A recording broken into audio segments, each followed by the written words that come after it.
On va encore parler de latin, hein, mais quel dinosaure possède un nom latin qui signifie griffe terrible? Tyrannosaure, le Théri, Deinonychus, Velociraptor ou Deinonychus. Alors, je comprends que Jadis t'ait pensé au Terry, parce qu'effectivement, il a des énormes pattes, n'est-ce pas? Hein? Celui-là, du coup, qui c'est qui sera le premier à l'écrire correctement? Et il a des énormes pattes et surtout des énormes griffes, hein. C'est clairement... Et on le connaît que par ses bras, d'ailleurs, qui se terminent par ses griffes énormes. Et ça veut dire lézard faucheur, son nom. Donc, ouais, je comprends que t'aies pensé à lui, mais c'est pas le Terry. J'ai peut-être un décalage, encore une fois, hein. Ça me perturbe, ces décalages. J'aurais peut-être dû fermer Pass of Titans le temps 2. Therizinosaurus, ouais, bravo Maya. Bah, le point est pour Maya, pour le Terry de la figurine. La première question, du coup, bah, c'est Leto. Effectivement, le dinosaure, dont le nom signifie griffe terrible, a été découvert en 1964, si je ne m'abuse. Et il a... Attendez, j'ai posé mon Terry parce que... Sinon, je vais le tenir un moment. Je vais vous mettre la petite diapo quand même. Voilà notre splendide Deinonychus, un dinosaure du Crétacé qui fait partie de la famille des Dromaeosauridae. Et donc, effectivement, il doit son nom aux griffes en forme de fossile qu'il a sur le deuxième doigt de ses pattes postérieures. Et c'est un dinosaure qui vivait principalement dans l'Utah, en Dakota du Sud, pardon. L'Utah, c'est l'Utahramaptor, d'où son nom. Et notre petit Deinonychus était réputé pour chasser les hadrosaures, et notamment les Tenontos. Donc j'ai hâte que... J'aimerais bien qu'il sorte un Deinonychus en vrai sur Evrima, même si bon, l'Omniraptor s'en rapproche, mais c'est pas... Comme on a vu, c'est pas un vrai dinosaure. Et donc le Tenontosaurus, en fait, on a découvert plusieurs de ces animaux encerclés par des raptors, des Deinonychus, pardon. Le terme raptor, scientifiquement, n'a pas vraiment de sens, hein, disent les paléontologues. Et donc on sait que les Deinonychus se nourrissaient principalement de Tenontosaures, pas que, mais c'était la proie principale. 12e question de la journée. Quel est le nom du fossile qui a battu les records de vente aux enchères? Rappelez-vous, tout à l'heure, sur le T-Rex, c'était environ 8,4 millions. C'est pas su. Su, elle est très en dessous. Très très très en dessous du prix auquel a été vendu un autre fossile. Qui était aussi incroyable. Moins complet, mais incroyable aussi, hein.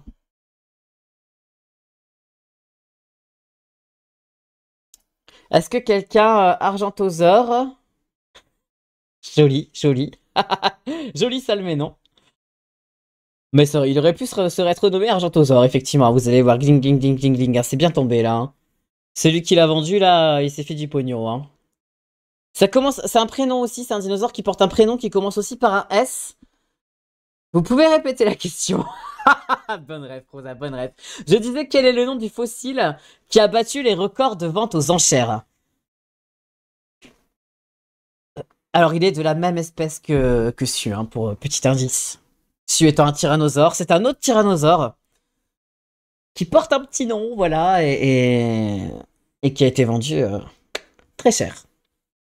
Est-ce que quelqu'un connaît le prénom de ce petit T-Rex? Stuart! Ah, il y a un début, il y a un début. T'as les deux premières lettres, Leto. Ah, si personne ne trouve, personne ne trouve, hein, c'est pas grave, hein. Vous pouvez... Dites tes prénoms, sinon qui commencent par ce. Stéphanie, c'est un malin. Je vais attendre la réponse car j'ai pas un Rex, moi. Ou Stéphane. Stéphanie ou Stéphane, c'est un mal, du coup. Allez-y, il y a peut-être quelqu'un qui va me trouver le bon prénom, on sait jamais, hein, je laisse une chance, hein. Tous les prénoms avec un T. Stan, bravo, j'ai dit. C'est Stan le T-Rex, effectivement, on donne le point à Jadi. En fait, Stégosaure. C'est un drôle de prénom, ça, Benou, le Stégosaure. Steven, non, si, Stan, si. Stan, en fait, a été au départ, vu que Su avait été vendu 8,4 millions d'euros à peu près, ils avaient estimé Stan entre 6 et 8 millions d'euros, parce que c'est un T-Rex qui a été découvert en bon état, seulement moins bien conservé que Su. 90% de ses os étaient en très bon état de conservation. Stan, c'est seulement 70% de ses os, mais c'est déjà énorme. Et donc, accrochez-vous bien, Stan a été vendu pour 31,8 millions de dollars, ce qui fait à peu près 29 millions d'euros. Une bagatelle évidemment. Et c'est à ce jour le fossile qui a battu le record de vente aux enchères, hein. Il s'est vendu très très cher, dépassant largement Su de très très loin. Et j'ai oublié de vous mettre sa petite photo. Ah, j'ai oublié aussi de vous montrer le Raptor, l'évolution, pardon, pas du Raptor, du Deinonychus, de l'ancienne version qu'on en avait à la nouvelle avec les plumes. On voit encore une fois l'évolution de l'animal entre la vieille version, qui avait pas trop souffert par rapport aux iguanodons et mégalosaures. Après, on a un animal qui est plus dynamique, et après, on a un animal carrément lié aux oiseaux avec les plumes. Et donc voilà Stan, il est si pas beau, il est magnifique. Moi, je veux le même dans ma maison. Bon, ça passera pas. Il va falloir réaménager une pièce ou deux. Mais il est incroyable, il est incroyable. Évidemment, les paléontologues seraient invités tous les jours à venir le voir, pas de problème. Et il est canon, canon Stan. Et donc, Stan a été... J'avais noté les dimensions, attendez, il faut que je retrouve. Parce qu'il a été estimé qu'il avait environ 20 ans quand il est mort. Alors, on a supposé, vu les couches de sédiments sous lesquelles elle était enterrée, qu'elle s'est noyée dans une rivière. Et qu'après, au fur et à mesure du temps, la rivière a déposé ses sédiments et ça l'a préservé. Stan, j'ai pas trouvé les causes probables de sa mort, c'est juste qu'ils l'ont estimé à 20 ans au moment de sa mort. Et il s'agirait d'un mâle de 4 mètres de haut pour 12 mètres de long et qui aurait pesé environ 7 tonnes. Et il présentait aussi, et ça c'est super intéressant, des marques de morsure d'un autre T-Rex. Preuve que du coup les Tyrannosaurus Rex se battaient entre eux, voire que des fois potentiellement ils se mangeaient entre eux aussi. Et c'est super intéressant parce que les paléontologues, on se rend compte qu'ils ont vraiment deux sortes de... Et c'est ce qu'explique le paléontologue Steve Broussat dans son livre sur le triomphe et la chute des dinosaures, que je ne vous montre pas du bon côté. C'est qu'il dit qu'en fait, finalement, les paléontologues, ils ont deux sortes de fossiles différents. Il y a les fossiles dits corporels, comme Stan là, le gros fossile, le corps. Et vous avez les fossiles dits de traces, qui vont être des fossiles comme les morsures qu'on va retrouver, des empreintes de peau qui vont être imprimées dans le phénomène de fossilisation. Ça peut être des œufs, ça peut être des nids. Il y a plein de choses comme ça qui peuvent donner des indices. Et donc aujourd'hui, Stan, si ça peut vous rassurer aussi, j'avais remarqué qu'il était... parce qu'il a été vendu aux enchères, mais on ne savait pas à qui il avait été vendu. Alors moi, vous savez ce que je vous ai dit tout à l'heure, moi ça m'écoeure. Quand un fossile peint dans une collection privée, ça me dégoûte. Donc j'ai cherché. Qui c'est qui a récupéré Stan? Et c'est bon, tout va bien, c'est le musée d'histoire naturelle d'Abu Dhabi au Moyen-Orient. Il est dans un musée, pourvu que ils arrivent à le préserver comme il faut, quoi. Mais il n'est pas parti chez un collectionneur privé, donc ça c'est très bien. Alors, culture cinématographique maintenant. Dans le film Jurassic Park, quel personnage déclare que la vie trouve toujours un chemin? Personnage que j'adore, hein. Dans le roman, il est extraordinaire. On en reparlera si on fait des lives Jurassic Park. La réponse complète, la réponse complète. Rosa. Effectivement, c'est Maya. Ian Malcolm. Quel beau gosse en plus, hein. Mais bon, dans le livre, on voit pas son physique et je l'adore encore plus. Dans le livre, il est juste incroyable. Vous allez voir quand on fera l'analyse. C'est un personnage qui est... Il passe pour un illuminé un petit peu original aux yeux des autres personnages parce qu'il a un look de rocker justement et tout ça. Le rocker, ça, il avait la ref. Mais il est super lucide en fait dans ses raisonnements. C'est un théoricien du chaos. On reparlera de ce qu'est la théorie du chaos dans les lives Jurassic Park. Mais c'est un personnage qui est très très réussi, je trouve. Et c'est de loin mon préféré. Même si dans le roman, il survit pas. Il fait partie des victimes. Une première différence avec Jurassic Park. Hein. Je dois faire des pauses chiens heureux et je vais espérer que personne tue mon dino dans Pod. Dans Pod, bonne chance pour la question. Merci Maya, bonne pause chien. Un perso hyper intéressant. Ouais, il est excellent. Il est excellent. Alors, dans la série des dessins animés Le Petit Dinosaure, comment les herbivores appellent-ils les prédateurs?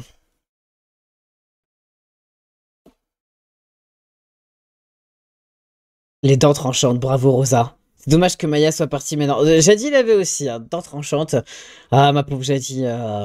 À quelques secondes près, c'est dommage. Mais on voit que ouais, mais elles sont trop rapides. Ben a raison, il faut couper ce câble Ethernet à Rosa. Arfang, qu'as-tu fait? Tu as créé un monstre. Pauvre Arfang, il se retrouve mêlé au truc alors qu'il a rien demandé. Le décalage me tue, bah ouais, c'est triste, Jadis, c'est triste. Alors ce matin, il y a un viewer qui me posait la question suivante. Enfin, qui me posait la question suivante. Il me l'a pas posée comme moi je l'ai posée, mais on l'a parlé. On en a parlé en fait. J'ai donné la réponse ce matin.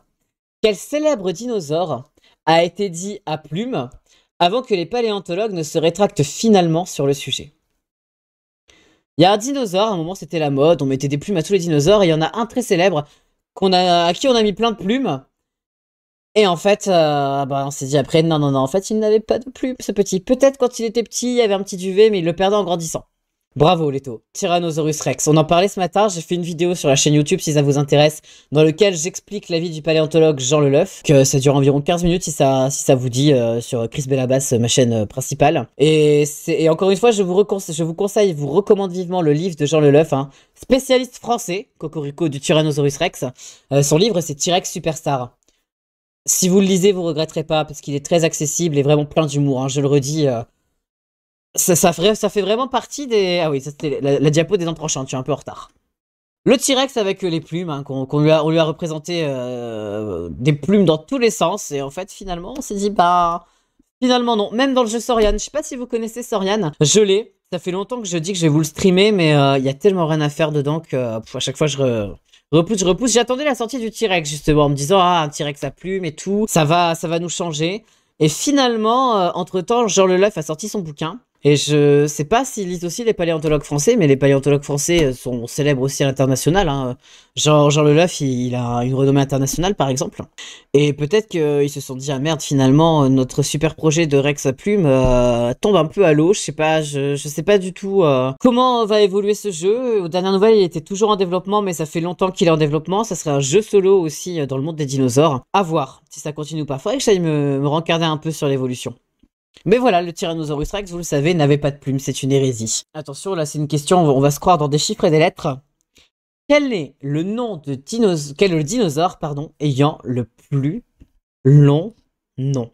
Ils ont fait mettre des plumes à Rex de Arc, mais ils ont sorti le Deinonychus à la place. Ah oui, ils ont failli le faire, tu veux dire, mettre des plumes à Rex. Ils ont fait un Dodorex, bon après tu me diras c'est un Dodorex, c'est pas pareil, mais heureusement qu'ils ont pas mis des plumes. Micropachycéphalosaurus, anticonstitutionnel. J'arrive même pas à le dire. Anticonstitutionnellement Trosaurus, Argentinosaurus et GG, ouais. Effectivement, Leto a raison, c'est le Micropachycéphalosaurus. Qui est cette petite bête toute mignonne? Et pour la petite histoire, Micropachycéphalosaurus, on l'a longtemps classé parmi les Pachycéphalosaurus. Mais finalement, et merde, je fais des conneries, mais finalement, vous n'avez rien vu, n'est-ce pas? Finalement, il s'avère qu'après réétude de son cas, il est plutôt à classer dans les Cératopsiens. Donc la famille des trois cornes, on va dire ça comme ça, des Tricératops et tout ça. Donc des Cératopsiens et non des Pachy. Comme quoi, on peut faire des erreurs, et donc il porte un nom Pachycéphalosaurus, pardon, et bah non, ce n'est pas un Pachycéphalosauridé. C'est un Cératopsien. Alors, quel jeu vidéo comportant des dinosaures a fait le plus de ventes? Alors tout confondu, hein, c'est-à-dire bon, c'est un jeu qui est assez récent, Jurassic Park Evolution, bravo Sol. C'est ça. Bah ça, c'est Jurassic World Evolution, hein, mais bon, on accepte le parc parce que ça reste quand même de base la saga Jurassic Park. Jurassic World, c'est la saga Jurassic Park, donc GG, bravo, bravo Sol. Et moi aussi j'aurais dit Ark. Et j'ai vérifié évidemment en faisant ma question, je me suis dit, je vais pas vous dire un truc faux. Donc j'ai vérifié, je fais, ah ouais, en fait c'est pas du tout Ark. Pourtant j'étais persuadé que c'était Ark, hein, quand je me suis dit, je vais poser cette question-là. Non, c'est ce jeu-là, mais c'est pas étonnant, c'est la licence Jurassic Park qui est iconique, donc pas étonnant. Alors, question suivante. Il nous reste 3 questions. Qui est plus proche du tyrannosaure en termes de temporalité? Est-ce que c'est le stégosaure ou est-ce que c'est l'être humain? Être humain, stégosaure. Ouais, effectivement, c'est l'être humain. Bravo, Rosa. Et j'ai dit, ouais, c'est étonnant, mais en fait, si tu regardes la frise, on se rend compte que nous sommes plus proches du Tyrannosaurus Rex. En fait, on est séparés du T-Rex par 65 millions d'années, alors que le stégosaure et le Rex sont séparés par 70 millions d'années. Quand tu te rends compte de ça, je trouve que ça met vraiment la temporalité de la vie sur Terre. Enfin, très en relativité, en fait, hein. C'est très bizarre de se dire qu'on est plus proche du T-Rex que le T-Rex n'est proche du stégosaure. Mais, on parlait du temps, moi j'ai cru qu'on parlait du comportement. Oui, bien sûr, on se promène tous avec nos petites voix comme ça, maillant en grognant. Et on est tous faits, hein. Après, en soi, au niveau du comportement, les humains qui sont des T-Rex, c'est pas déconnant. Maya, elle crée un sujet de philosophie, là. C'est pas déconnant parce que, en vrai, les tyrannosaures, c'était plus bienveillant que les êtres humains. Je pense que c'est juste des animaux qui n'ont pas de conscience morale. Nous, on fait du mal, des fois, en ayant conscience de le faire. Donc, pour moi, on est beaucoup plus féroces que les tyrannosaures, finalement. Mais bon, c'est encore un débat philosophique, voilà. Alors, la question suivante va vous donner mal à la tête, je le sais. Mais promis, il n'y a pas de droit. Il n'y a pas de fiducie au milieu de tout ça. Il y a une grande liste. Tyrannosaurus Rex. Est-ce que, selon vous, il a vécu en France? Oui, pour Rosa. Non, ouais. Faut se rappeler de ceux qui étaient là. Je ne vois pas la tour Eiffel. Sacré sol. Rappelez-vous où Su a été trouvé? Dakota du Sud. Donc du coup, États-Unis, Amérique du Nord. Les Tyrannosaurus Rex étaient principalement, voire exclusivement en Amérique du Nord, hein, sur le territoire d'Amérique du Nord. Tu avais de très charmants voisins, Maya.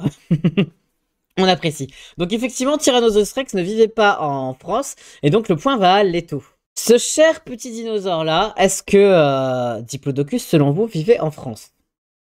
Alors on rappelle, hein, Tyrannosaurus Rex, en même temps j'aime bien les noms de dinosaures, roi des reptiles tyrans, la classe. C'est une girafe, c'est en Afrique. Ah oui, effectivement, Diplodocus ne vivait pas en Afrique, j'allais dire, tu me perturbes, Saul. Ne vivait pas en France, il vivait aussi aux États-Unis, il vivait au Colorado notamment. Compsognathus, est-ce que Compsognathus, selon vous, vivait en France? Il est mignon en plus, très mignon. Oui. Pour Jadis, c'est oui. Oui pour Leto aussi. Non pour Rosa. Je vous laisse un peu de temps. Forcément l'ancêtre des gamers. Le Compsognathus, pourquoi? Car c'est une vilaine souris teigneuse. Ouais, j'avoue. Ouais, c'est vrai, c'est l'ancêtre des gamers, dans ce sens-là, ça se tient. Alors du coup, ouais, Compsognathus, c'est un dinosaure notamment français. On l'a pas trouvé qu'en France, mais il est connu que par 2 spécimens à ce jour. C'est-à-dire qu'on en a trouvé un dans le Var, en France. Un très très beau spécimen qui a été excessivement bien conservé. C'est-à-dire qu'il est tellement bien conservé qu'on peut même voir les restes de son dernier repas dans son estomac. Pareil, j'ai dû faire une vidéo sur lui, sur la chaîne, si jamais vous allez fouiller. Et on voit qu'il a mangé des petits lézards avant de mourir. Donc son dernier repas était constitué de petits lézards. On a un autre petit Compsognathus plus petit que celui du Var qui a été retrouvé en Bavière en Allemagne. Donc ça fait quand même ça fait quand même 2 Compsognathus en Europe. Bon, il y en avait forcément évidemment beaucoup plus, mais on en retrouve que 2. Comme quoi, vous voyez, c'est tellement... Finalement, il y a une partie de chance aussi dans la conservation des fossiles. Ça dépend où l'animal meurt, comment la dépouille est malmenée ou non par les éléments, par les animaux. Et il y a peut-être encore... C'est pour ça qu'on va encore peut-être en découvrir beaucoup des dinosaures, hein. Selon les endroits où on creuse et tout, potentiellement, on va en trouver d'autres. Un dinosaure qui lui ressemble beaucoup. Bah, point pour Jadi. J'ai tous mes points au pif. Tu as de l'intuition, je te dis, t'as de l'intuition. Le Coelophysis. Alors là, pareil, Leto, tu reconnaîtras d'où sort cette image. Est-ce qu'il vivait en France ou pas, selon vous, le Coelophysis? Ce qui veut dire forme creuse, hein. Alors oui pour Rosa, non pour Jadi. Alors j'aurais dû préciser aussi par rapport à... Je vois la reste de ma liste aussi. Quand j'entends où est-ce qu'il vivait, n'oubliez pas qu'on n'est pas obligé d'avoir retrouvé des fossiles de l'animal. Si on trouve des empreintes de pas ou des morceaux, je sais pas, genre le mégalosaure tout à l'heure qu'on a vu qui a été retrouvé par Buckland, bah, il avait qu'un bout de mâchoire, n'empêche qu'on pouvait quand même dire que le mégalosaure avait été trouvé là, hein. L'eau est trop claire pour être la Seine. À l'époque, c'était moins pollué, Sol, c'est pour ça, hein. C'était moins pollué. Et donc, effectivement, le Coelophysis en lui-même vivait au Nouveau-Mexique et dans l'Arizona, mais on a trouvé des traces d'empreintes, en fait, des empreintes de pas de cet animal ou d'un animal apparenté en France. Donc, j'accepte que qu'on dise oui. Enfin, pour moi, la réponse est oui, du coup, puisque potentiellement, effectivement, l'animal a vécu en France. À savoir aussi qu'à l'époque des dinosaures, les continents n'étaient pas divisés de la même façon, hein. Donc là, c'était oui. Et le premier qui m'a dit oui, c'était Rosa, je crois. Alors ensuite, notre grand ami, le Cératosaure. Est-ce que le Cératosaure, selon vous, donc les aracornes, vivait en France ou pas? Où est-ce qu'il vivait, ce brave petit? Non pour Rosa, non pour Maya, oui pour Jadi, oui pour Leto. J'aurais dû vous demander des fois qu'est-ce qui vous faisait dire oui ou non, ça aurait été marrant aussi. Peut-être qu'il y a des dinosaures, inconsciemment, on se dit celui-là, il a l'air français, il a l'air teigneux. Alors du coup, Cératosaure n'a pas vécu en France. Il vivait aussi... Alors, il a vécu, c'est vrai, en Europe aussi. Il a vécu au Portugal, notamment. On a retrouvé des traces aussi en Tanzanie. Mais principalement, il vivait quand même en Amérique du Nord, dans tout ce qui était Utah et Colorado. Mais encore une fois, bon, la Terre au temps des dinosaures n'était pas la même. Donc les espèces avaient une répartition qui peut nous paraître surprenante aujourd'hui, parce qu'on se dit, mais comment il peut se retrouver à la fois en Tanzanie, au Portugal et en Amérique du Nord, avec les différentes... Enfin, les océans. Il a une tête au fromage, j'ai dit. Il a une tête à manger de la baguette et boire du vin. Mais vous savez que j'ai une idée de montage, je vais lui mettre une baguette dans les pattes et un petit béret, là, en vous voyant répondre. Même si, en vrai, on en trouve plus aux US, évidemment, je crois qu'on en a au moins... on en a au moins un, peut-être, t'as voulu dire, en Allemagne? Ça a vérifié, peut-être les taux, hein, peut-être. Si c'est vrai, ce qui est possible, l'info m'a échappé. Mais en tout cas, En France, pas de traces. Portugal, Tanzanie, USA, oui. France, Allemagne, c'est à vérifier. Alors, le reptile suivant, c'est mon dinosaure préféré, l'allosaure. Regardez-moi cette beauté, qui veut dire lézard étrange, reptile différent. Est-ce qu'à votre avis, l'allosaure a vécu en France? Oh oui, je pense que c'est un oui pour Jadi. Non pour Rosa, Leto oui, Maya oui. Bah Jadi, tu as le point. Parce que en fait, allosaure, on a trouvé en Normandie, dans le Calvados, sur les falaises des vaches noires. C'est pas les mouches noires, Maya, nous c'est les vaches noires. Chacun son truc. On a trouvé une mâchoire qui serait apparentée à un allosauridé. Alors, on n'est pas sûr que ce soit un allosaure, donc il y a quand même un petit bémol, mais ça reste un allosauridé et probablement un allosaure d'après ce que racontaient les paléontologues, donc on peut considérer qu'on a eu des allosaures en France, jusqu'à ce que peut-être la paléontologie nous dise finalement c'était pas du tout le bon dinosaure. Mais à l'heure actuelle, on considère que oui. Il y a eu. Il faut savoir aussi que les allosaures ont été beaucoup principalement encore une fois découverts aux USA. Mais comme je vous disais à l'époque, c'était pas du tout la même formation en fait au niveau des continents. C'est-à-dire que la répartition des espèces n'est pas surprenante parce qu'il y avait quand même des larges bandes de terre qui reliaient l'Amérique du Nord et l'Europe. Donc les dinosaures pouvaient circuler entre les terres. On avait l'océan Atlantique qui commençait à peine à s'ouvrir. Ça fait bizarre hein, d'imaginer que l'océan Atlantique et tout, la Terre n'a pas toujours eu cette tête qu'on lui connaît avec l'Afrique d'une certaine façon, la France dans l'Europe. Je trouve ça tellement bizarre à imaginer. Et dire qu'au Trias, il y avait la Pangée, il y avait rien qui était séparé, c'était un super continent. Et qu'après ça s'est morcelé, enfin c'est incroyable. Et ce que je trouve encore plus incroyable, c'est que la science ait réussi à trouver ça. C'est dingue tout ce qu'on peut apprendre. Alors le stégosaure a-t-il vécu en France, lui? Non pour Jadi, oui pour Rosa. Non pour Maya. Alors, eh ben figurez-vous. Figurez-vous qu'on a trouvé, il y en a encore dans mon assiette. Le stégosaure, on a trouvé des empreintes de l'animal dans une ferme en Dordogne en 1955, mais malheureusement, j'ai vérifié, le site n'est pas accessible au public. Dommage. Mais encore une fois, comme même époque que l'allosaure, hein, c'était Jurassique. Donc, si l'allosaure pouvait être sur différents continents, bah le stégosaure aussi, du coup, on l'a surnommé le stégosaurus. Oui, quand t'es petit, souvent en plus, tu vas dire le stégosaurus. Le stégosaure. C'est très mignon. Mais non, le stégosaure, voilà. Donc, on peut considérer qu'il a vécu aussi en France, vu qu'on a trouvé des empreintes de l'animal. Et on a énormément d'empreintes de dinosaures en France. Hein. Alors, le spinosaure, je l'ai dit tout à l'heure, a-t-il vécu en France ou pas? Et est-ce que quelqu'un se rappelle d'où a vécu le spinosaure? Souvent accompagné de ses fritosaures.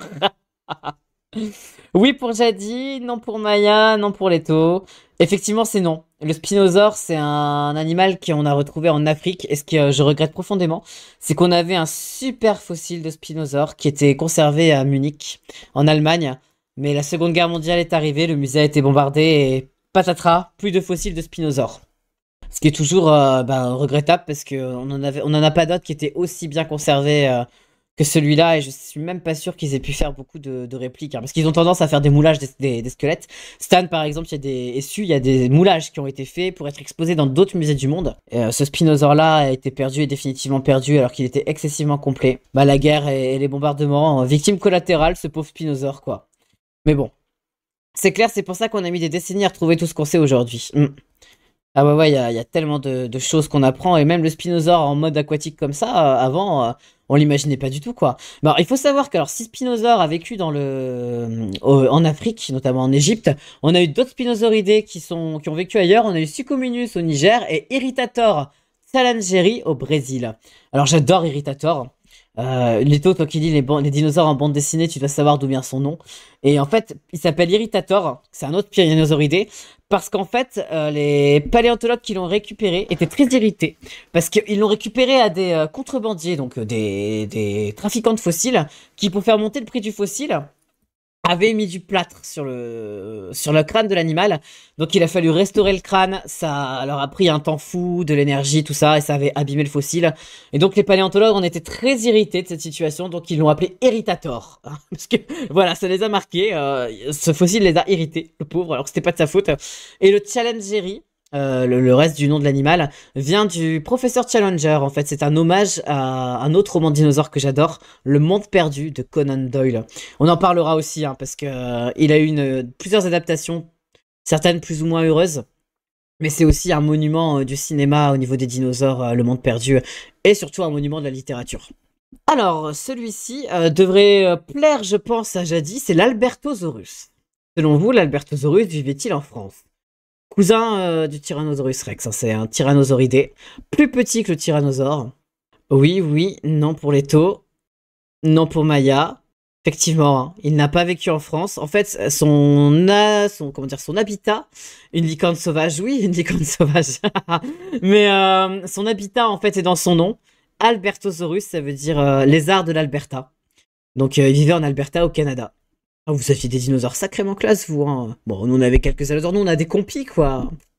Pas ouf. Non, je dis ça, mais on a trouvé des sauropodes géants aussi. Donc, non, non, on a quand même des beaux fossiles aussi en France. Mais forcément, les dinosaures. Déjà, l'Amérique du Nord était très riche en fossiles. Et puis, ça a été très médiatisé puisque les USA, le cinéma, tout ça. Donc, on entend plus parler d'eux et ça marque plus. Alors, celui-ci, c'est un Variraptor. Est-ce que selon vous, le Variraptor, je dis bien, a vécu en France?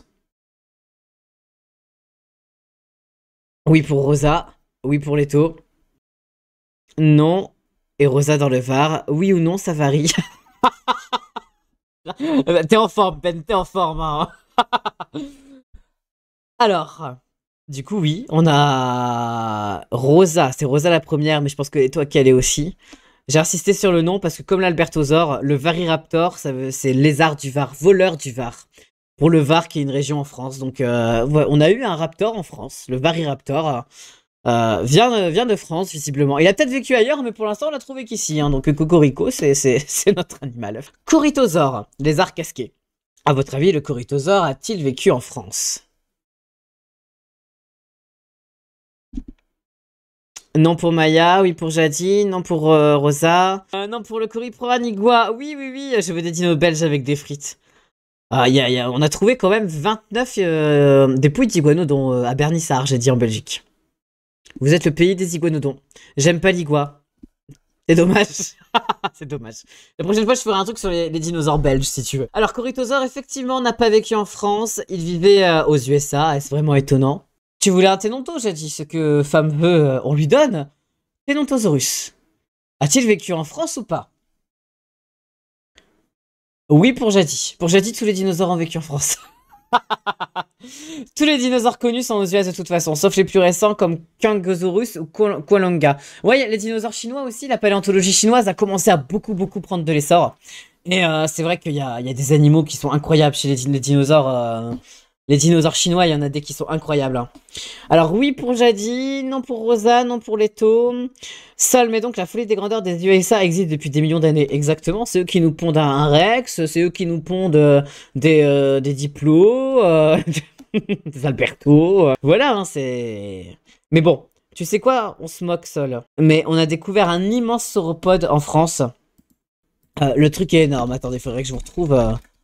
Faudrait que je vous retrouve l'info. Alors, est-ce que je vais le retrouver? Voilà. Un squelette quasi complet de titanosaure découvert par un jeune paléontologue amateur dans le sud de la France. En ce moment, on n'arrête pas de découvrir des dinosaures en France. Et un squelette de titanosaure. C'est pas rien le bordel, hein. Donc la folie des grandeurs. On se moque là gentiment des Américains, mais je crois que ça se retourne un peu contre nous. Oui, donc Ténonto, du coup, non, il n'a pas vécu. Qui c'est qui m'a dit non en premier? C'est Rosa, je crois, hein. Le Ténontosaure n'a pas vécu en France, évidemment. Il vivait en Amérique du Nord. Et rappelez-vous, il s'agissait, je disais tout à l'heure, de la proie principale des Deinonychus. Donc, non, il n'a pas vécu en France. La France avait les vaches et bœufs, tout à fait, mais on est ravis, on est ravis. L'Hérérazor a-t-il vécu en France ou pas selon vous? Alors, petit indice, Herrerasaurus, hein, le nom. Oui pour Rosa, non pour Jadi, non pour Leto. Désolé, j'ai pas de jeu de mots. Je t'imagine chercher seul. Alors, c'est Jadi qui a raison, l'Herrerasaurus n'a pas vécu en France, il vivait en Argentine, notamment dans la... Enfin, notamment dans en fait, en Herrera, puisque son nom signifie lézard de l'Herrera. Et faut savoir que son squelette, son fossile a été trouvé par hasard par un paysan argentin, dans sa ferme. Donc non, pas un dinosaure français. Et celui-ci, alors est-ce que vous allez deviner ce que c'est? Merde, c'est marqué dessus. Bah, ça c'est un Hypsilophodon. Merde. Hypsilophodon. À votre avis, a-t-il vécu en France, notre petit Hypsilophodon? Alors Hypsilophodon, alors attendez, je regarde, oui, oui. J'ai noté oui plus haut. Ouais, j'ai vu, j'ai vu. Bah du coup, non. Mais ce qui est moche là, c'est que pour le coup, c'est un peu piégeux comme question, mais écoutez, moi j'y peux rien. C'est qu'en soi, on a découvert des restes d'Hypsilophodon en Espagne et en Angleterre. Donc vous vous dites, si le mec, le dinosaure, était aux deux endroits, Espagne, Angleterre, potentiellement il a vécu en France aussi. Mais on n'a rien trouvé. On n'a pas trouvé de preuve comme quoi il a vécu en France, donc je ne peux pas l'accepter, donc ce sera non. Et la première à m'avoir dit non, ça doit être Rosa. Donc à ce jour, aucune preuve qu'on ait eu un Hypsilophodon un jour en France. Et donc dernière question, attention. Vrai ou faux, l'Herrerasaurus vivait au Crétacé supérieur? Est-ce que c'est vrai? Est-ce que c'est faux? Est-ce que quelqu'un sait de quand date notre animal? Non pour Maya, oui pour Jadi, Leto dit faux, Rosa dit faux. Bon, je suppose que Maya a dit faux et Maya du coup a le point, effectivement. Effectivement, l'Herrerasaur n'a pas vécu au Crétacé supérieur. Il a effectivement vécu au Trias. Bravo Leto. Et c'était l'un des tout premiers dinosaures. C'est l'un des dinosaures les plus anciens, enfin l'un des tout premiers dinosaures qu'on connaisse. Hein, c'est l'un des premiers dinosaures, l'un des plus anciens qu'on connaisse, à tel point en fait que ce dinosaure n'a pas été classé lors de sa découverte dans les dinosaures. On pensait que c'était un reptile prédinosaurien. Et puis il a fallu quand même attendre 1992 pour qu'on le réétudie, qu'on se dise ah ouais quand même finalement c'est un dinosaure. On le classe dans le groupe des théropodes. Et Herrerasaur, bah, je vous l'avais dit, c'est le lézard de l'Herrera, le reptile de l'Herrera. Et on arrive à la fin du petit dino quiz. Merci beaucoup. Alors, je ne sais pas, faudrait qu'on fasse le total Rosa des points. On a eu de sérieux concurrents. Hein. On en a eu qui étaient très très chauds. Hein. GG à tous en tout cas. Vous avez géré, vous avez des bonnes connaissances en dinosaures. Ou sinon, vous avez fait des très bonnes blagues aussi. Merci pour le quiz. Mais merci à vous d'avoir participé, ça me fait plaisir.